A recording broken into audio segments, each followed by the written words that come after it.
โลน้ำฝนเฟืองสิหลายก็บ่ได้สนใจพี่น้องนี่ก็เห็นออยเขาก็คิดฮอตออยเขาก็ยากออยเฟืองหันก็เป็นกล่องก็ย้ายก็บ่สนใจต้องได้มาเที่ยวไล่เที่ยวเอินใส่ปล่อยแบบบุฟเฟ่ยังบ่พอใจนี่ย่าเพิ่นก็บ่จักวนเพิ่นวนกับออยgo ไปนี่กล่องเฟืองนะพี่น้องบ่ค่อยสนใจนะไปไล่ไปให้นาก่อน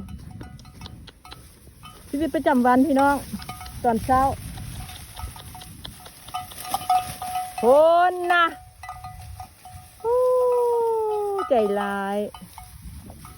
ยมากเฟืองหลายหญ้าหลายค่อยกระบอกกินมุงหน้ามาใส่ส่วนอ้อยอย่างเดียวนี่ปล่อยแบบบุฟเฟ่ได้นี่พี่น้องกินตามใจว่าสันแต่ว่าไล่ก็ไล่ตามใจเอาแท้ว่านี่สันปล่อยปืบพุ่นมุงหน้ามานี่หรือไดพี่น้องมาอย่าง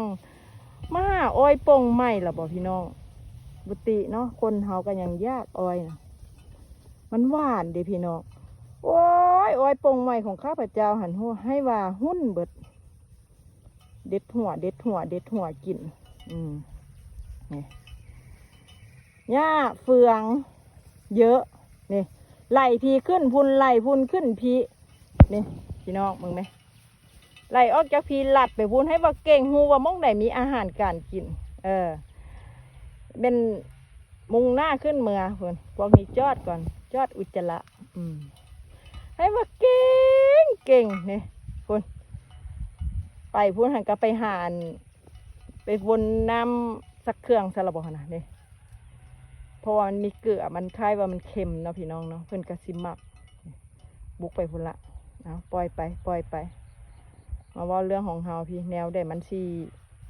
บ่ได้แล่นหลายนี่ข้าพเจ้าเราเพื่อนหยังมันปล่อยงัวแล้วมันมีแต่แล่นกับแล่นไล่ถึงได้ซอสพุ่นแล้วก็เข้าส่วนอ้อยปับเลยนะพี่น้องโอ้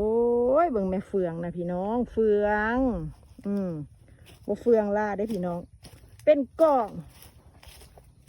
บ่ต้องเงืดเด้อพี่น้องบ่เกียนนี่กล่องก็บ่แม่นน้อยกล่องบ่ใหญ่นี่โอ้จะแม่นเพิ่นบ่กินพี่น้องแล่นใส่หญ้าแล่นใส่อ้อยพุ่นโบคักแท้